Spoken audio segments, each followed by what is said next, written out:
حضرت عیسیٰ علیہ السلام کے نانا کا نام حضرت عمران تھا۔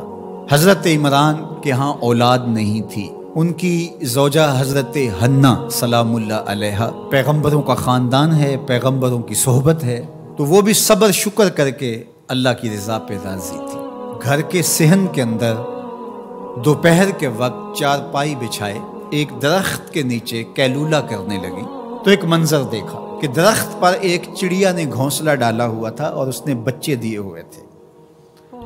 وہ کہیں سے اڑ کے جا کے دانہ اٹھا کے لاتی اور بچہ چونچ کھولتا اور ماں اس کی چونچ میں دانہ ڈالتی۔ چڑیا کے بچے کے ساتھ چڑیا کی محبت کو دیکھا تو حضرت حنا کا دل چوٹ کھا گیا اور بارگاہ عزدی میں عرض کی، مالک تو نے جانوروں کو بھی بچے دیے ہیں اور وہ ان سے پیار کر رہے ہیں، تیرے دربار میں کیا کمی ہے اگر تو مجھے اولاد عطا کر دے۔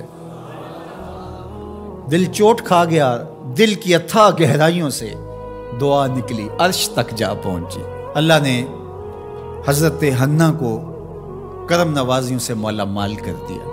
حضرت حنا نے کہا، اے اللہ جو میرے بطن میں ہے میں تیرے گھر کے لیے اس کو وقف کرتی ہوں۔ جب ولادت کے لمحے آئے تو حضرت حنا زوجہ عمران نے بیٹی کو جنم دیا تو پریشان ہو گئی کہ مالک یہ تو بیٹی ہے، میں نے تو اس کو مسجد اقصیٰ کے لیے وقف کیا ہے اور وہاں سارے مرد ہیں، ایک لڑکی جب جوان ہوگی تو اس کو وہاں کیسے چھوڑ سکوں گی، منت میری کیسے پوری ہوگی۔ بہت پریشان ہوئی منت کی تکمیل کا سوچ کے کہ مالک یہ تو بیٹی ہے۔ آواز آئی، پریشان ہونے کی ضرورت نہیں حنا، جو تو نے بیٹی جنم دی ہے ایسے تو بیٹے بھی نہیں ہوتے۔ اس بیٹی کا نام کیا رکھا گیا؟ مریم سلام اللہ علیہ۔ بیٹی جوان ہو گئی تو منت یاد آئی کہ اب اس کو بیت المقدس میں ہم نے وقف کرنا ہے۔ پریشانی ہوئی کہ اب 300 حجرے ہیں جن میں مرد ہی مرد ہیں، ایک تنہا عورت کیسے وہاں رہے گی؟ تو یہ سوچا کہ کوئی بوڑھا بزرگ ہو جس کی کفالت میں ان کو دیا جائے تو وہ ان کی دیکھ بھال کرے، ضروریات کو پورا کرے۔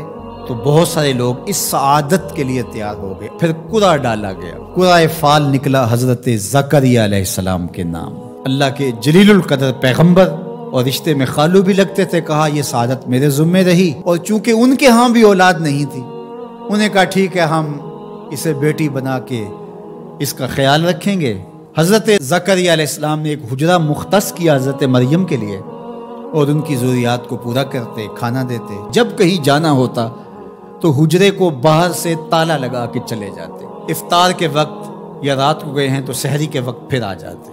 ایک دن حضرت زکریا علیہ السلام تالا لگا کے کہیں گئے کام، واپس آتے ہوئے دیر ہو گئی اور افطار کے لمحے گزر گئے۔ بہت پریشان ہوئے تو خیر سامان لے کے تیزی سے پہنچے اور آ کے دروازہ کھولا، وجد عندہا رزقا، تو دیکھا بے موسم پھل پڑے ہوئے ہیں۔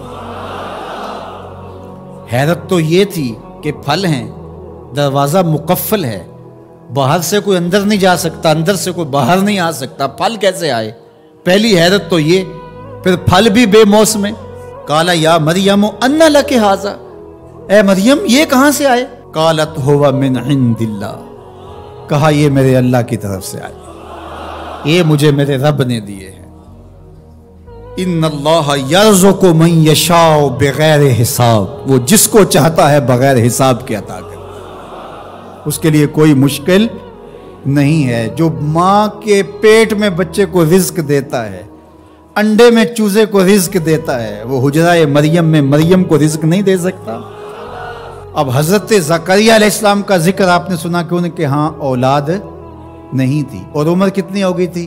120 سال، اور آپ کی زوجہ کی عمر 100 سال ہوگی، تو اب تو امید بھی ختم ہو گئی اولاد کی۔ لیکن جب بے موسم پھل دیکھے نا تو اندر چھپی ہوئی امید کی موہوم سی جو چنگاری تھی وہ بھڑک اٹھی، اور حضرت زکریا نے ہاتھ پھیلا لیے، ہنالک دعا زکریا رب، مالک جب تو مریم کو بے موسم پھل دے سکتا ہے، میرے شجر عمر پر اولاد کے آنے کا موسم بیت گیا ہے، لیکن مالک کیا تو مجھے بے موسمی اولاد نہیں دے سکتا؟ حضرت زکریا وہیں کھڑے ہو کے دعا مانگنے لگے۔ معلوم ہوا جہاں رحمتیں اترتی دکھائی دیں وہاں دعا مانگی جاتی۔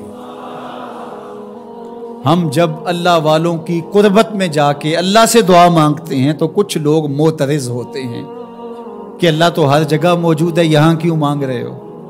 مسجد اقصی پاس ہے لیکن حجرہ مریم میں اللہ کا پیغمبر دعا مانگ رہا ہے، وہاں رحمت آنکھوں سے اترتے ہوئے دیکھی۔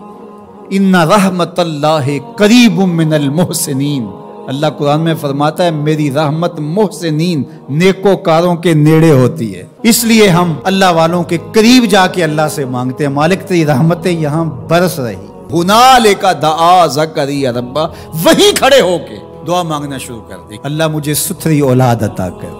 پھر کیا ہوا کہ کہا گیا یہاں دعا کیوں مانگ رہے ہو، میرے گھر میں آؤ۔ کہا گیا نبی ہو کے ولیہ کے حجرے میں دعا مانگ رہے ہو، تمہیں کچھ نہیں دیا جائے گا؟ نہیں، سنو قرآن سنو۔ فنادتہ الملائکہ، فرشتے آ کے پکار کرنے لگے۔ کب؟ وَهُوَ قَائِمٌ يُصَلِّي فِي الْمِحْرَابِ، وہ حجرے میں کھڑے ابھی دعائیں مانگ ہی رہے تھے، فرشتوں نے آ کے ندا دی کیا؟ ان اللہ یبشرک بیحییٰ، اے زکریا تمہیں مبارک ہو، ہم تمہیں یحییٰ عطا فرمائیں گے۔ اولاد مانگی ہے تو یحییٰ ملے گا، لیکن اکیلی اولاد نہیں مانگی، ذریۃً طیبہ، ستھری اولاد مانگی ہے، پاک اولاد مانگی ہے۔ تو مصدقاً بکلمۃ من اللہ وسیداً وحصوراً ونبیاً من الصالحین، جو بیٹا دینے والے ہیں وہ کلمت اللہ کی تصدیق کرنے والا ہوگا، سردار ہوگا، عورتوں سے الگ رہنے والا ہوگا اور پیغمبر ہوگا، صالحین سے نبی ہوگا، یہ شانوں کا مالک ہوگا، فوراً دعا قبول ہوگی۔ یہ ہے کرامت سیدہ مریم کے حجرے میں بے موسم پھلوں کا ملنا اور وہاں دعاؤں کا قبول ہونا۔